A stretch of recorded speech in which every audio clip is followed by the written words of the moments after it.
আসসালামু আলাইকুম রহমতুল্লাহি ওয়া বারাকাতুহু। আজকে আপনাদের সাথে শেয়ার করব করলা স্যাম্পল রেসিপি। করলা স্যাম্পল রেসিপি তৈরি করার জন্য প্রথমে করলাগুলোকে ফ্রাই করে নেবেন ভালোভাবে, যেন মচমচে হয়।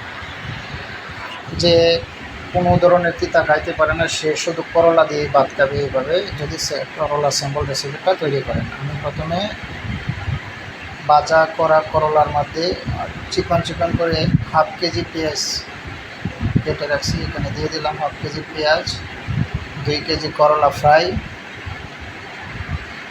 এখানে দিয়ে দেব 20টার মতো কাঁচামরিচ কুচি,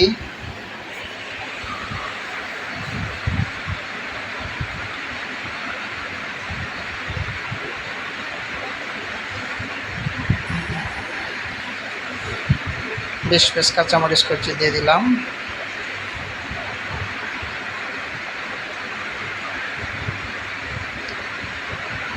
এভাবে কিন্তু আপনারা খুব সহজেই তৈরি করে নিতে পারবেন মজাদার করলা স্যাম্পল রেসিপি। সব ধরনের মানুষের কাছে এটা অনেক প্রিয় খাবার। আমি 1 চা চামচ লবণ দিয়ে দিছি,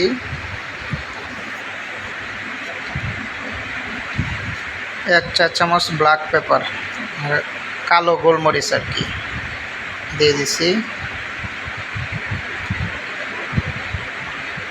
এখন এখানে 1 পিস লেবুর জুস অ্যাড করে দিতে হবে।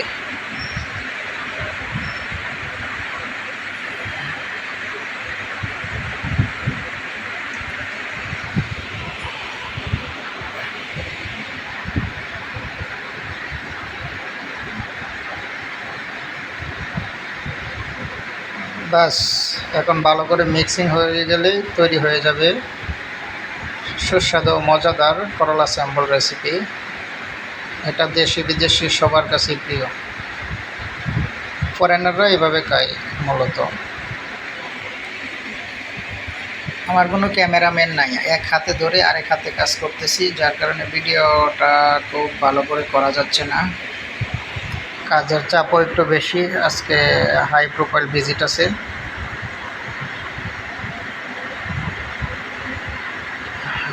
মেনু দিছে 12টা, সময় 1.5 ঘন্টা।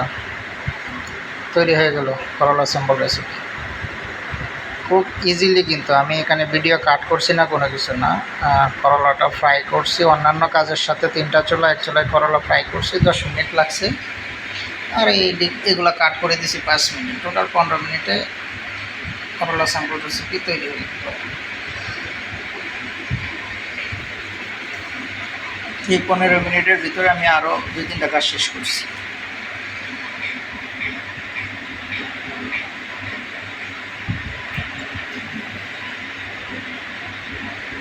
ধন্যবাদ সবাইকে।